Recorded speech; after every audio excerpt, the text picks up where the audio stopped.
ठीक है, तो आज हम लोग स्टार्ट कर रहे हैं AC voltage applied to a series LCR circuit. कल इससे पिछले वाला टॉपिक को रिवाइज करना है या क्लियर है? रेसिस्टेंट प्योरली रेसिस्टिव सर्किट में करंट और वोल्टेज दोनों सेम फेज में, प्योरली इंडक्टिव सर्किट में voltage leads current lags by phase angle of π/2 and purely capacitive circuit में current leads by π/2 by with voltage with respect to voltage. ठीक है, उसके बाद हम लोगों ने आरएल सर्किट देखा था और आरसी सर्किट देखा था। ठीक है, तो एक नया टर्म हम लोगों ने इंट्रोड्यूस किया था, क्या था? इम्पीडेंस। ओके, तो इम्पीडेंस मतलब ये एक तरह से पूरे सर्किट का कॉम्बिनेशन ऑफ टू एलिमेंट्स जब हम लोग करते हैं, रेसिस्टेंस कैपेसिटेंस या रेसिस्टेंस इंडक्टेंस, तो उस केस में जो पूरे सर्किट का जो रेसिस्टेंस होता है उसको हम लोग इम्पीडेंस बोलते हैं। ठीक है, इम्पीड करना। तो ये सब बातें क्लियर हो गई है। तो आप लोगों को अभी तक में ये समझ में आ गया होगा कि पूरे चैप्टर में सबसे मेन रोल प्ले करता है कौन? Phasor diagram. फेजर डायग्राम अगर आपको समझ में आ जा रहा है, एक क्वेश्चंस वहाँ से बन जा रहे हैं और सारी रिलेशंस आपस में पता चल जा रही है। ठीक है, तो इसलिए फेजर डायग्राम पे फोकस करना है। अगेन हम लोग यहाँ से AC voltage applied to series LCR circuit. ठीक है, एल मतलब inductor, C for capacitor and R for resistor. तो इस केस में ये इसका एप्लीकेशंस जो होता है ना, बहुत ही अच्छा एप्लीकेशन है। आगे चल के ये टॉपिक अभी लंबा चलेगा। ठीक है, बट आज हम लोग इतना तक कर लेंगे कि जितने क्वेश्चंस होते हैं न्यूमेरिकल्स, क्योंकि 2-3 दिन का गैप भी है तो आराम से आप क्वेश्चंस प्रैक्टिस कर सकते हैं। तो इसका एप्लीकेशन सबसे मेनली आपको मैं बता रहा हूँ कि छोटा सा एक एप्लीकेशन है। जैसे इसमें आएगा हमारा, इसी के टॉपिक में आगे चल के आएगा रेजोनेंस। ठीक है, ये इसलिए बता रहा हूँ थोड़ा सा आपको पता चले कि इसका आगे चल के हम लोग क्या यूज़ करेंगे इंटरेस्ट जगह। जैसे आप टीवी वगैरह पे देखते हैं, ठीक है, क्या होता है कि बहुत सारी फ्रिक्वेंसीज आ रही होती है ना, क्योंकि सैटेलाइट से जो भी फ्रिक्वेंसीज है बहुत सारी आ रही है। बट आप जब बटन प्रेस करते हैं, जो चैनल चाहते हैं वही वाला चैनल आ जाता है। क्यों होता है ऐसा? जैसे रेडियो है, आपको जो चैनल सुनने का मन करता है एफएम पे, है ना, 98.3, 92.7, है ना, या 104.8 जो भी सुनना है, 91.1, तो आप क्या करते हैं? उस चैनल को प्रेस करते हैं और वही वाला फ्रिक्वेंसी आपको, वही वाला जो है चैनल आपके पसंद का आ जाता है एक बटन प्रेस करने से। क्या है वो? हाँ, फ्रिक्वेंसी मैच कराना। ठीक है, तो फ्रिक्वेंसी मैच कराने के लिए यही सब जो है ना एलसीआर सर्किट जो है ये सब यूज होता है। समझ गए ना? उसमें एक कैपेसिटर, इंडक्टर ये सब लगा हुआ होता है। तो ऐसे सब जगहों पे यूज करते हैं। आगे चल के इलेक्ट्रिकल इंजीनियरिंग में बहुत ही वास्ट इसका एप्लीकेशन है। ठीक है, बहुत ज़्यादा इसके बारे में डिटेल्स में पढ़ना होता है। ओके, तो आज हम लोग बस इसका मैथमेटिकल पोर्शन देखेंगे। नेक्स्ट डे हम लोग इसका लॉजिकल पार्ट देखेंगे, रेजोनेंस, शार्पनेस ऑफ रेजोनेंस वगैरह सब। ठीक है, तो पहले हम लोग एक एलसीआर सीरीज सर्किट बना लें। तो ये आपका एनसीईआरटी में क्या किया है, यहाँ पर रेसिस्टेंस लगाया है, ऐसे ही है। यहाँ पर पहले क्या लगा दिया? रेसिस्टेंस। ठीक है, उसके बाद फिर इस जगह पे लगा दिया कैपेसिटेंस और फिर यहाँ पर लगा दिया इंडक्टेंस। ठीक है, so this is again LCR series circuit, क्योंकि सभी आपस में एक ही वायर से कनेक्टेड है तो सब सीरीज में है। क्लियर है इतना? ठीक है, तो हम लोग क्या कर रहे हैं, क्योंकि हम लोग को इसको डेरिवेशन करना है तो बहुत सारी चीज़ें हैं, इसको हम लोग एक लाइन में अरेंज करते हैं। कोई दिक्कत तो नहीं है किसी को? ये भी सीरीज में है बट इसको सबको हम एक लाइन में अरेंज करते हैं ताकि रिलेशन को अच्छे से देख सकें।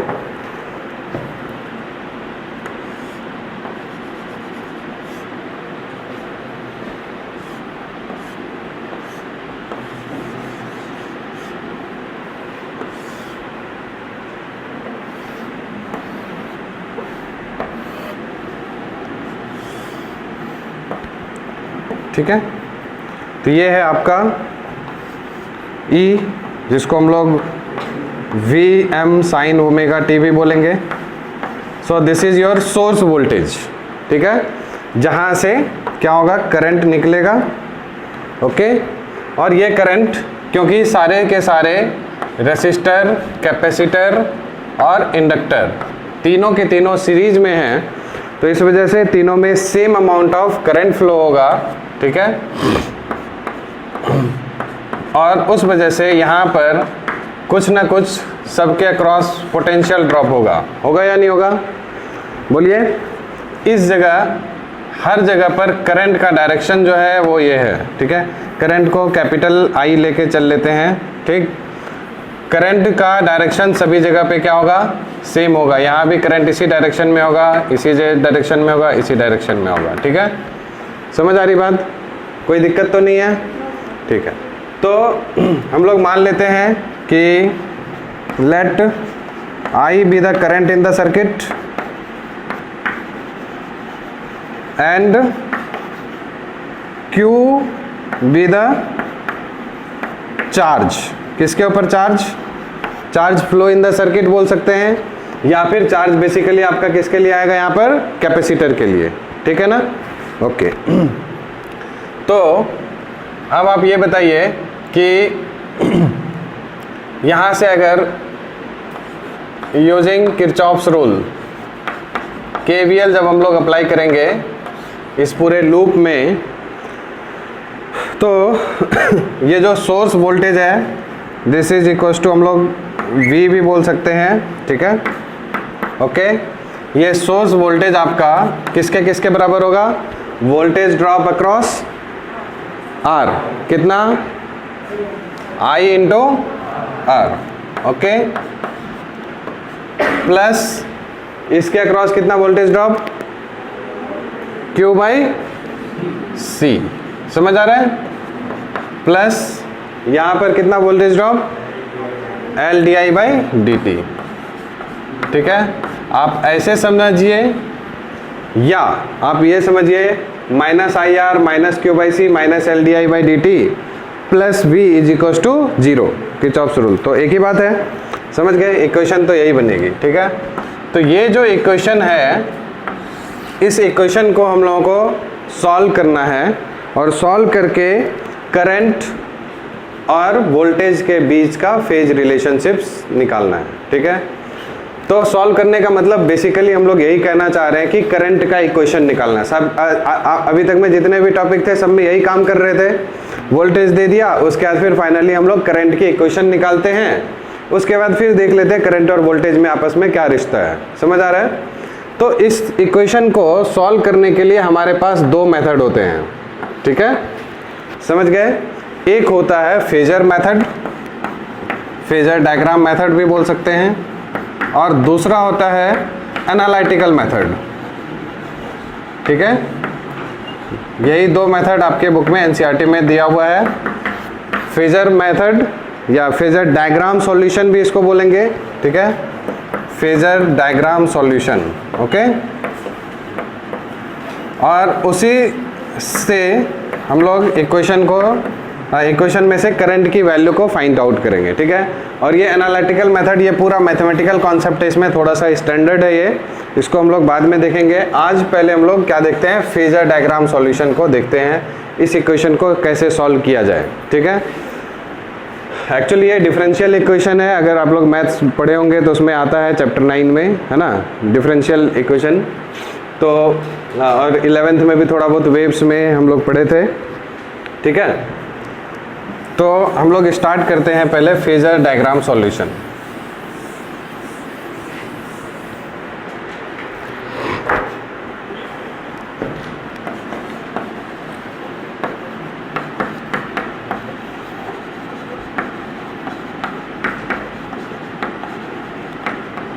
आगे चल के हम लोग और देखेंगे थोड़ा आगे, इसको हम लोग दूसरे नाम से भी पुकारते हैं स्टेडी स्टेट सॉल्यूशन, लास्ट में देखेंगे हम लोग, ठीक है। स्टेडी स्टेट सॉल्यूशन क्यों बोलते हैं वो भी बताएंगे हम, ठीक है। नेक्स्ट अब हम लोग यहाँ पर इस पूरे सर्किट में, ठीक है, जो करंट है करंट को बार बार आई स्मॉल आई से डिनोट कर देता हूं मैं, ठीक है।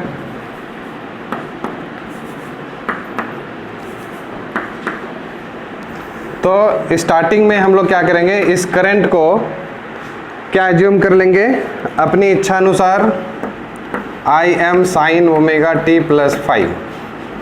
शुरू में हमने ऐसा एज्यूम कर लिया, ओके, ठीक है ना, कि यहाँ से जो आपका करंट आ रहा होगा, ठीक है, इस इक्वेशन में करंट की ये वाली वैल्यू आई एम साइन ओमेगा टी यहाँ पुट करेंगे तो ये आपका सब जगह का वोल्टेज मिला के टोटल वोल्टेज बन जाएगा, ठीक है, ओके। चलिए अब थोड़ा यहाँ देख लीजिए, इस जगह पर करंट का ये डायरेक्शन है और वी आर का भी यही डायरेक्शन है, एनी प्रॉब्लम, ठीक है। यहाँ पर करंट क्या कर रहा है, लीड कर रहा है, तो करंट का ये डायरेक्शन तो फिक्स है, यानी कि ये वी आर का डायरेक्शन हो गया, और यहाँ पर ये किसका डायरेक्शन हो जाएगा, वी एल, सॉरी वी सी, समझ आ रहा है 90 डिग्री। और यहाँ पर करंट या वी आर का डायरेक्शन और वोल्टेज, वोल्टेज यहाँ क्या होगा, लीड या लैग, लीड करेगा, तो इस जगह हमारा ये हो गया वी आर और ये हो गया V L, this is again pi by 2, okay, ठीक है। अब इस पूरे सिचुएशन को हम लोग एक डायग्राम, इसका फेजर डायग्राम बना के समझते हैं, ठीक, ठीक है। तो देखिए अभी हम लोग क्या कर रहे थे, ये इक्वेशंस लिख दिया। अब तीनों को हम लोग वी आर, वी एल और वी सी तीनों को एक ही पे रिप्रेजेंट कर रहे हैं, ठीक है, ओके। मैंने मिटाया कुछ नहीं ज़्यादा, इधर वही तो था, एलसीआर सीरीज सर्किट था, बाकी और उसमें वही तो था, फेज रिलेशंस बस, ठीक है। तो देखिए यहाँ पर ये हो गया आपका वी आर, ठीक, this is what V R, और क्योंकि हमने माना है, इसका एज्यूम किया हुआ है कि फाई एंगल जो है ये अहेड चल रहा है, ठीक है, करंट, तो करंट ये हो गया, ठीक है। अब बताइए वी एल क्या होगा, 90 डिग्री आगे या पीछे, वी आर से 90 डिग्री आगे या पीछे, V L voltage across inductor आगे ना, तो यहाँ से ये कुछ एंगल पे होगा, ठीक है, ये इसका एंगल कितना होगा, ओमेगा टी प्लस 5, समझ आ रहा है ना सबको, this is omega t plus 5 and this is what V L, 90 degree angle बनाते हुए, ठीक है।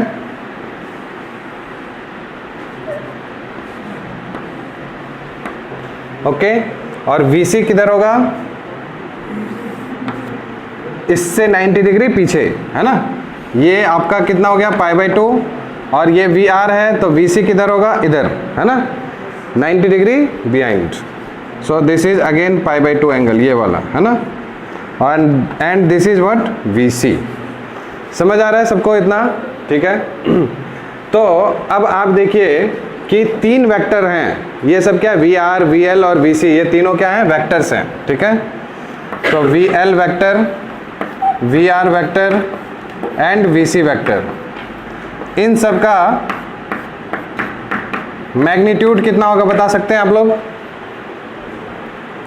VL का जो मैग्नीट्यूड होगा this is equal to I into XL, VR का I इंटू R और VC का I into XC, these are the magnitudes of this vectors, okay. ध्यान से सोचिए कि अभी हम लोग वैसे ये चीज़ लास्ट में आना चाहिए, बट एनसीईआरटी ने इसको पहले ही एज्यूम करके रखा हुआ है, तो हम लोग भी इसी तरह से पढ़ रहे हैं। बाद में दिखा देंगे कि ये पॉजिटिव आ रहा है कि नेगेटिव आ रहा है, जो माना एनसीईआरटी ने सही माना कि गलत माना, क्योंकि करंट आएगा इसी फॉर्म में, साइन के फॉर्म में ही आना है ना, ठीक है। तो हमने क्या किया, यहाँ पर करंट को लीड करते हुए मान लिया है, ठीक है। अगर ये वैल्यू नेगेटिव आ जाएगी तो इसका मतलब क्या हो जाएगा, फाई की वैल्यू अगर नेगेटिव आ जाएगी तो करंट लैग करेगा, ओमेगा टी माइनस 5 हो जाएगा, है ना। तो हम उस समय में देख लेंगे कि माइनस आ रहा है कि प्लस आ रहा है। तो अभी फिलहाल जो सिचुएशन है ये बता रहा है कि आपका इसमें कैपेसिटर वो है आगे, कैपेसिटेंस आगे है कि इंडक्टेंस आगे है, मतलब कैपेसिटिव रिएक्टेंस बड़ा है या इंडक्टिव रिएक्टेंस बड़ा है? इसमें कैपेसिटिव रिएक्टेंस बड़ा है, यानी कि मतलब ये बोल सकते हैं कैपेसिटेंस डोमिनेट कर रहा है इंडक्टेंस को। ठीक है, क्लियर है? ओके, तो अब देखिए ध्यान से, इसलिए मैंने क्या किया है, इस वेक्टर का जो लेंथ है ना उसको छोटा रखा है और इस वेक्टर के लेंथ को बड़ा रखा है। समझ आ रही बात? क्योंकि यहाँ पर डोमिनेंट कौन कर रहा है? Capacitor with respect to inductor. Okay, अब क्या करना है, ये हमारा फेजर डायग्राम तो इस तरह से तीनों को हमने रिप्रेजेंट कर दिया एक लाइन पे। ओके, ये इसका मैग्नीट्यूड था और उसका length of arrow gives the magnitude of voltages. Okay, अब बताइए एक बात कि एक वेक्टर आपका यहाँ से 2a है, ठीक है, और एक वेक्टर ये -a है। ओके, ठीक है, दिस इज -a, तो इन दोनों का रिजल्टेंट क्या आएगा? a आएगा। किस डायरेक्शन में? इस दोनों का रिजल्टेंट की अगर बात करेंगे तो ये माइनस है, यहाँ से यहाँ तक तो खत्म हो जाएगा, सिर्फ क्या बचेगा? ये वाला। तो डायरेक्शन क्या होगा? ये वाला। समझ आ रही बात सबको? ठीक है, तो हम लोग रिजल्टेंट वेक्टर्स में पढ़े थे कि रिजल्टेंट कैसे निकालते हैं। ठीक है, और अगर सेम पाथ पे हो तो ये VL उधर है और VC इधर है, दोनों के बीच का फेज डिफरेंस कितना? 180 डिग्री। समझ आ रहा है? ठीक है, अब ध्यान दीजिए इधर कि हाँ, इस VL और VC, ठीक है, इस VL और VC का रिजल्टेंट किधर होगा? इधर VC के डायरेक्शन में या VL के डायरेक्शन में? VC के डायरेक्शन में। ठीक है, तो जितना VL है इसको आप यहाँ से इतना VL जो है यहाँ से निकाल दीजिए, है ना, ये वाला पार्ट इतना खत्म हो जाएगा। तो जो VC बनेगा, VC प्लस VL जो बनेगा वो थोड़ा सा छोटा अमाउंट हो जाएगा इसका। नहीं समझे? अरे बोलो।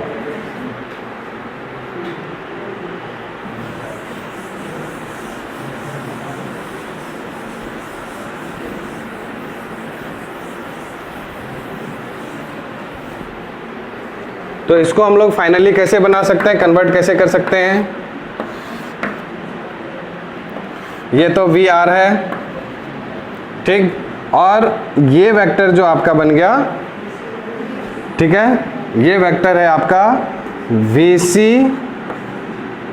है ना, प्लस VL, क्योंकि वेक्टर में हम लोग माइनस नहीं लिखते हैं। ठीक है, प्लस टाइम्स माइनस हो जाता है। समझ रहे हैं ना?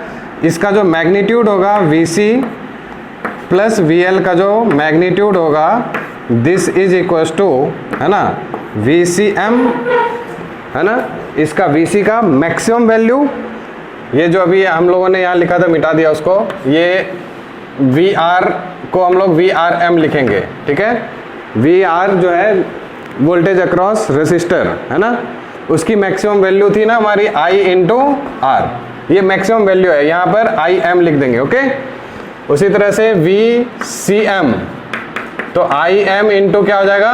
XC। उसी तरह से VLM, तो क्या हो जाएगा? ये IM इंटू XL। ठीक है, तो ध्यान दीजिएगा ये जो VC प्लस VL है, ठीक है, ये वेक्टर्स है और इनका जो मैग्नीट्यूड आएगा, this is equal to VC minus VL। समझ आ रही बात सबको? ठीक है, ये वेक्टर में प्लस लिखेंगे बट इसका मैग्नीट्यूड इतना आएगा। ओके, ठीक है, तो अब देखिए दो वेक्टर्स बन गए, क्लियर। अब इन दोनों का रिजल्टेंट जो होगा क्या होगा? So this vector is VR vector, ठीक है, और ये वाला वेक्टर आपका, ये वेक्टर क्या हो जाएगा? VCM माइनस VCL, है ना, VLM। आ रही बात समझ में? और वेक्टर का नाम VC प्लस VL और मैग्नीट्यूड इतना। आ रही बात समझ में? और इस वाले का मैग्नीट्यूड कितना हो जाएगा? इस वाले का दिस इज VRM, है ना। समझ आ रहा है सबको? यहाँ तक में कोई दिक्कत? अब देखिए दो वेक्टर है, इन दोनों का रिजल्टेंट की अगर बात करेंगे तो रिजल्टेंट क्या होगा? ये फर्स्ट वेक्टर ये हो गया, है ना, और सेकेंड वेक्टर ये हो गया। तो रिजल्टेंट कैसा होगा इन दोनों के बीच में? ठीक है, so this is what V, जो रिजल्टेंट आपका जो सोर्स था, स्टार्टिंग में जो फिगर था ना, जो सोर्स था वही तो आपका टोटल वोल्टेज है, उसको हमने क्या माना है, V वोल्टेज। ठीक है, ओके। तो अब आपका यहाँ से parallelogram law of vector addition, तो मेन था क्या, फेजर डायग्राम आपका अगर बन गया उसका इक्वेशन आराम से बन जाता है। ठीक है, तो parallelogram law of vector addition क्या बोलेगा, ये जो V है किसके बराबर होगा, this is what, VC plus VL plus ये वाला VR, ये वेक्टर फॉर्म में। आ रही बात समझ में सबको? ठीक है, उसके बाद फिर हम लोग यहां से इसको अगर मैग्नीट्यूड के फॉर्म में लिखना चाहते हैं, ये वेक्टर के फॉर्म में हो गया, इसका या स्केलर फॉर्म में अगर करेंगे तो हम लोग ये बोल सकते हैं this V equals to what, VC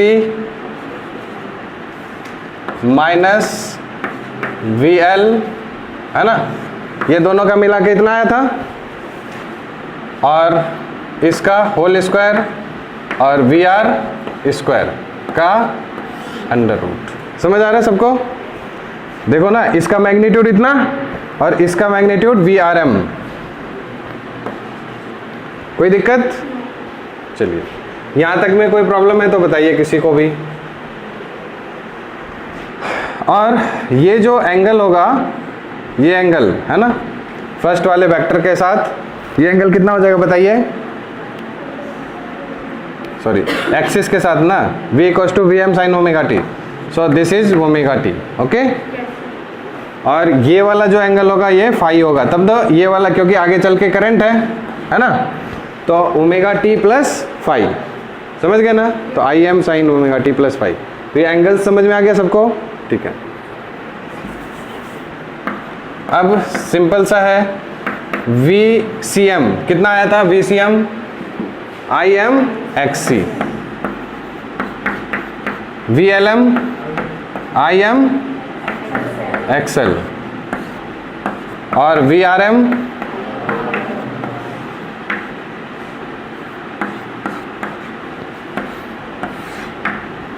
ठीक।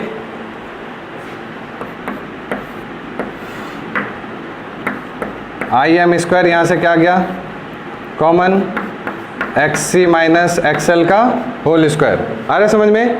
IM common XC minus XL, और यहाँ IM square again R square. ठीक है, अब इस पूरे में से क्या कॉमन आ जाएगा, IM स्क्वायर।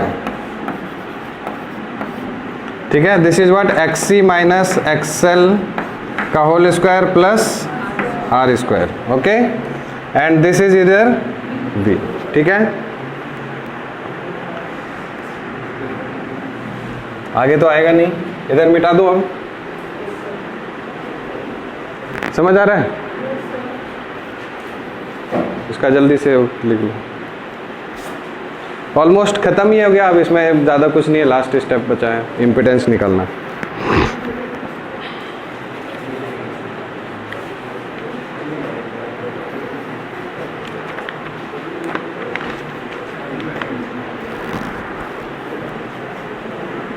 हो गया?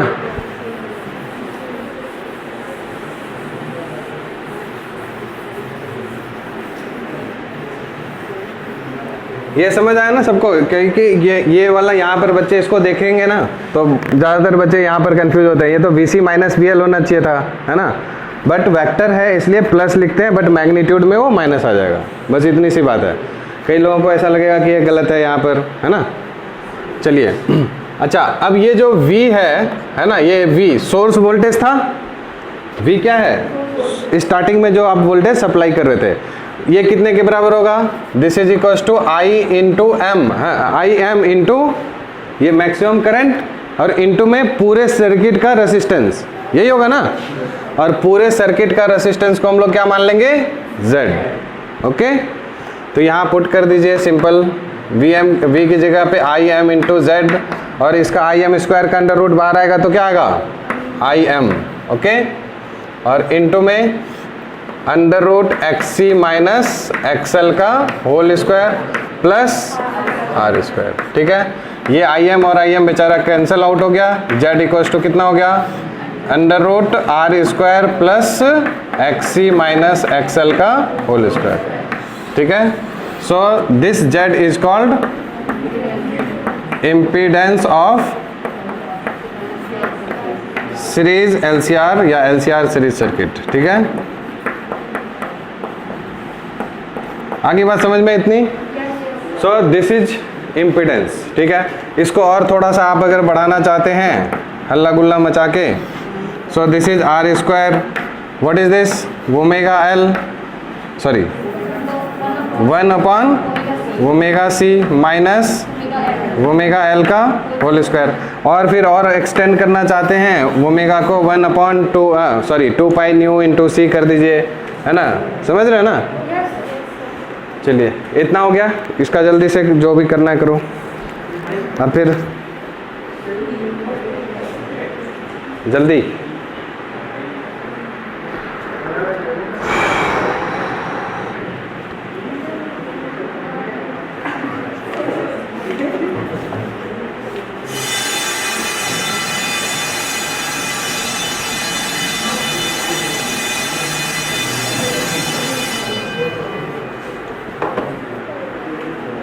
अब देखिए, एक आता है इम्पीडेंस डायग्राम।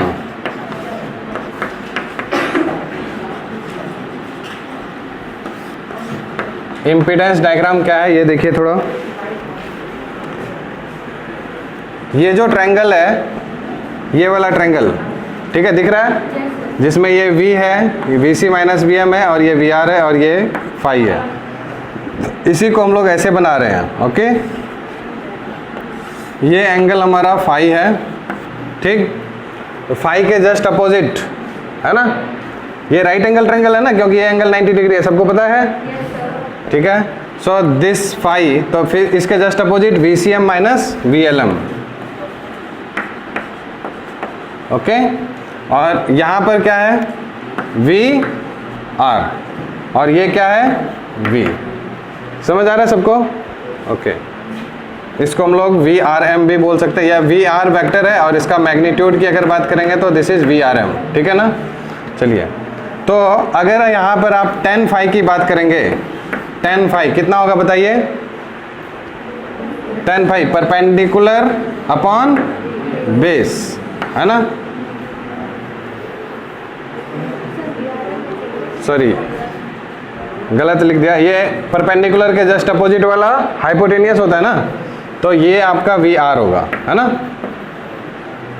नहीं समझे, ये परपेंडिकुलर, ये बेस, और ये हाइपोटेनियस। तो हाइपोटेनियस में आपका कौन है, V है, समझ आ रहा है ना, और बेस में VR है। ठीक, तो tan फाई की वैल्यू देखिए, this is what, VCM minus VLM divided by VRM। Okay, तो what is VCM, VCM I into XC minus I into XL upon I into R। ठीक है, तो आप देखिए यहाँ से I क्या हो जाएगा, कॉमन, तो tan फाई इक्वल्स टू क्या बन गया, समझ रहे हैं ना। IM को यहाँ से हम लोग क्या लिख लेंगे, कॉमन लिख लेंगे, तो XC minus XL upon IM cancel, so tan phi is equals to XC minus XL upon R। ठीक है, और एक चीज़ यहाँ से आता है, इसको हम लोग इम्पीडेंस डायग्राम बोलते हैं, क्योंकि इसमें हम लोग सारी चीज़ें देखिए, XC XL ये भी इम्पीडेंस है। ठीक है, और ये रेसिस्टेंस, इन सबको मिला के बनता है, कई जगह पे इसको इम्पीडेंस ट्रायंगल भी बोलते हैं। ओके, तो इम्पीडेंस डायग्राम NCERT यूज करता है, इसलिए हम लोग ये रखे हैं। ठीक है, इतना ओके।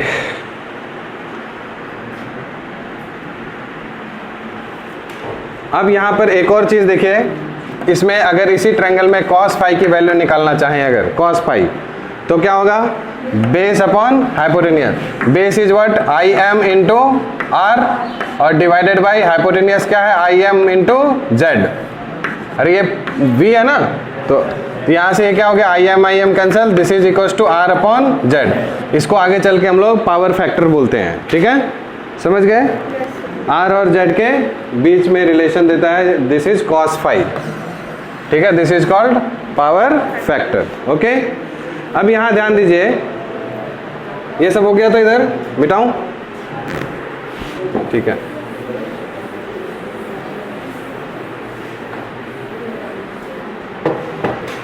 अब देखिए case 1, if XC greater than XL, sorry XC greater than XL, ठीक है। फर्स्ट केस में हमने क्या मान लिया, कैपेसिटिव रिएक्टेंस जो है बड़ा है किससे, इंडक्टिव रिएक्टेंस से, ओके। तो इन दिस सिचुएशन क्या होगा कि XC माइनस XL जो होगा वो पॉजिटिव होगा कि नेगेटिव होगा, बोलिए। मैं यहाँ पर क्या मान रहा हूँ, XC ग्रेटर देन XL, तो XC माइनस XL पॉजिटिव या नेगेटिव, ग्रेटर देन 0, ओके। और इसका मतलब ये है कि tan phi की वैल्यू क्या होगी, ये वाला वैल्यू पॉजिटिव और ये रेसिस्टेंस हमेशा पॉजिटिव, तो tan phi is always greater than 0। और अगर ये tan थीटा पॉजिटिव है, इसका मतलब थीटा हमेशा पॉजिटिव है, ठीक है, समझ आया सबको। और थीटा पॉजिटिव है, इसका मतलब करंट आगे या पीछे, आगे, समझ आ रहा है सबको, कोई प्रॉब्लम। चलिए अब दूसरा सिचुएशन में हम लोग ये मान लेते हैं कि F if XL greater than XC, तो इसका मतलब हो गया XC माइनस XL पॉजिटिव कि नेगेटिव, बोलिए। हमने यहाँ पर ये मान लिया, इस वाले सिचुएशन में क्या हुआ,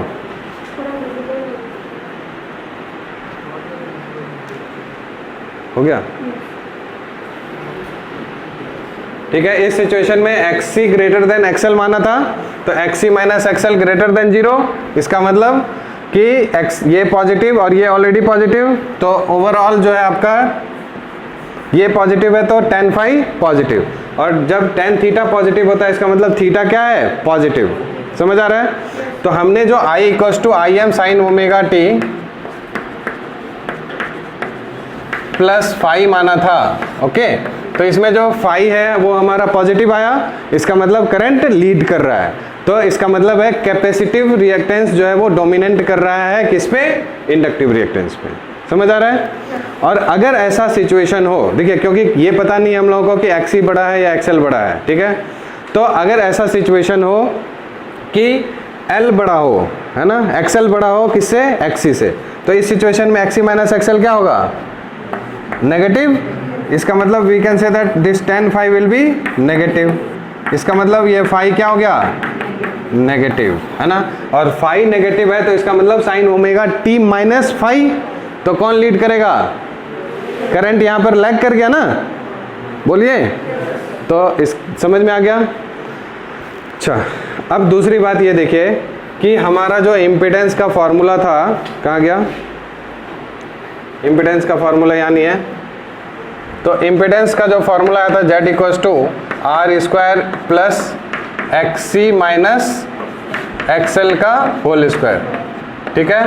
तो इस सिचुएशन में आप XC बड़ा हो या XL बड़ा हो, कोई प्रॉब्लम है किसी को, अरे XC और XL में कोई भी बड़ा हो कोई दिक्कत है, क्योंकि इसका होल स्क्वायर क्या होगा, हमेशा पॉजिटिव ही होगा, ठीक है। XC माइनस XL लिख लीजिए या XL माइनस XC लिख लीजिए, एक ही बात है, इम्पिडेंस में कोई फर्क नहीं पड़ेगा, समझ आ रही बात, ठीक है। सो दो सिचुएशन था, ठीक है, इतना हो गया। एक और लास्ट बात हम लोग डिस्कस कर लेते हैं,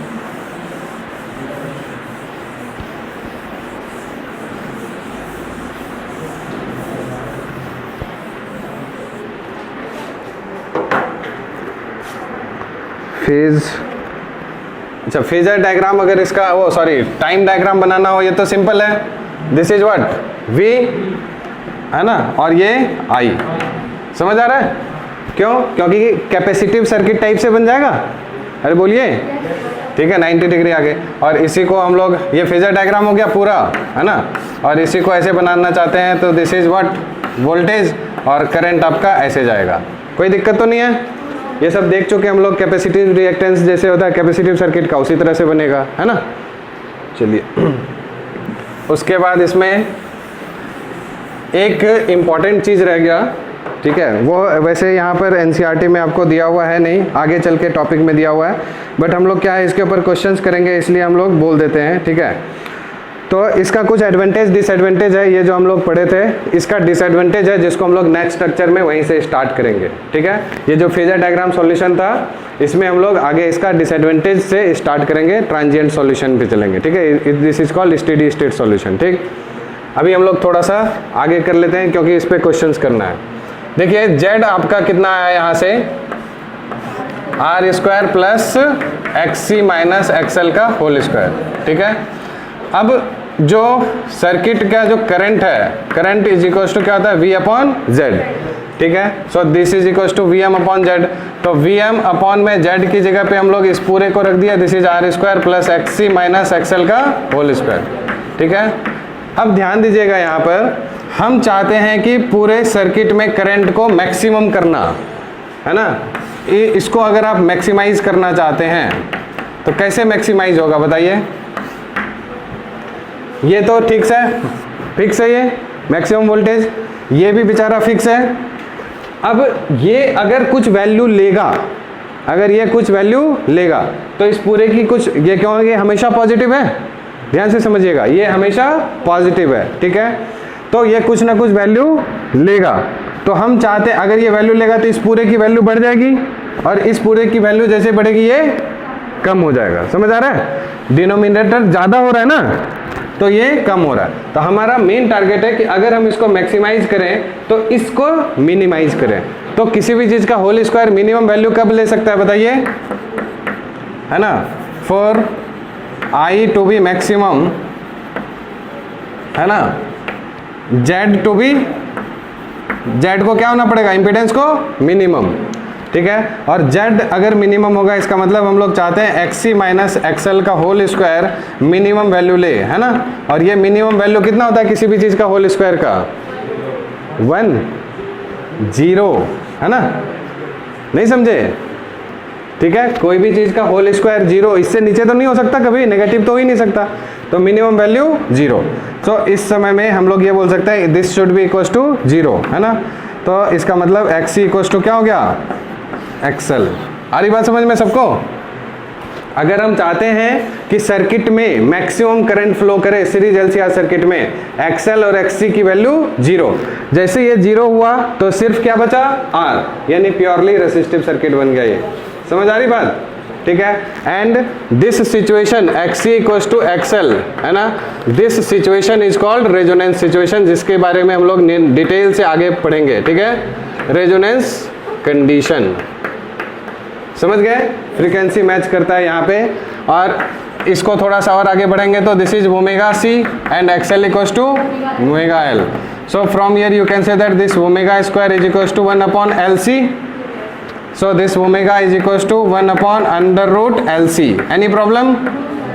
ठीक है। And omega is equals to 2 pi into nu. This is equals to 1 upon under root LC. ठीक है। And the यहाँ से जो फ्रीक्वेंसी आएगी nu, this is equals to 1 upon 2 pi under root LC. Okay? And this frequency is called resonant frequency. This frequency is called resonant frequency. समझ आ गया, 1 upon 2 pi under root LC, है ना। ये frequency वो है जिसपे कि ये रेजोनेंस कंडीशन हो जाता है और मैक्सिमम करंट फ्लो होने लग जाता है सर्किट में, ठीक है। ओके, तो ये सब कंडीशंस हैं। क्लियर है इतना, ठीक। तो बाकी हम लोग अब नेक्स्ट क्लास में देखेंगे, आज इतना ही रखते हैं, क्वेश्चंस वगैरह इस पे करना है।